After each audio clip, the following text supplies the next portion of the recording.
rekomendasyon ng BI na masampahan nga ng kaso si VP Duterte. Yes, Jun, ipapaubayan na lamang ng Malacanang sa mga otoridad ang kainatnan ng naging rekomendasyon ng National Bureau of Investigation na reklamong inciting to sedition at grave threat laban kay Vice President Sara Duterte. Kaugnay ito sa malibantang pagpatay kina Pangulong Ferdinand Marcos Jr., First Lady Lisa Marcos at House Speaker Martin Romualdez. Sa ambush interview sa Pasay TV, sinabi ni Executive Secretary Lucas Bersamin na hindi makikialam ang Malacanang sa prosesong ito. We are aware of that, but we are going to let the process proceed on its own. No, because this is about a criminal investigation. The Department of Justice will have the fullest autonomy. We cannot give directions as far as these matters go. Tumanggi rin magkomento si ES Bersamin ukol sa depensa ng kampo ni VP Duterte na hindi umulo ito sangkot sa assassination plot. I don't know. We will leave that into the hands of the investigators.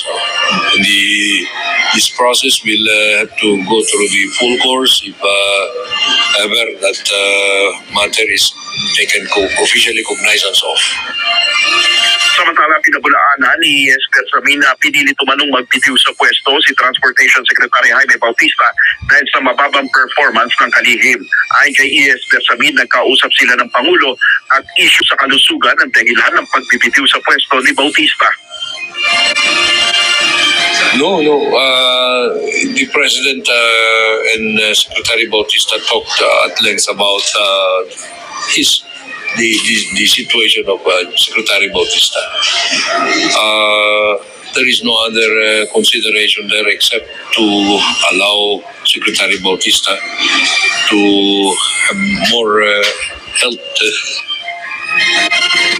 Spekulasyon pa niya sa ngayon ang umano'y pag-alis sa pwesto ng iba pang miyembro ng gabinete. At yan muna ang ating update. Balik sa Jun. Yung bibitiw din ba sa pwesto ni Secretary Chavez, yung ba'y kumpirmado o usap-usapan lang, Anel? Yung balitang yan kanina ay siya lang ay on leave. Temporary OIC lamang yung ibinigay 1 week ang temporary OIC na ilagay sa Presidential Communications Office June. Pero sabi nga ni Secretary Chavez, habang siya naka-leave ay pipilitin niya na makapagtrabaho pa rin at is full capacity pa rin as acting secretary ng PCO. Pero nagbigay ba ng dahilan si Sec Chavez? Sa ngayon, wala tayong may bibigay na detalye ukol dyan. At hayaan natin si Secretary Chavez na magsalita after nitong leave niya na inihain. Alright, maraming salamat, Nel Maribuhok.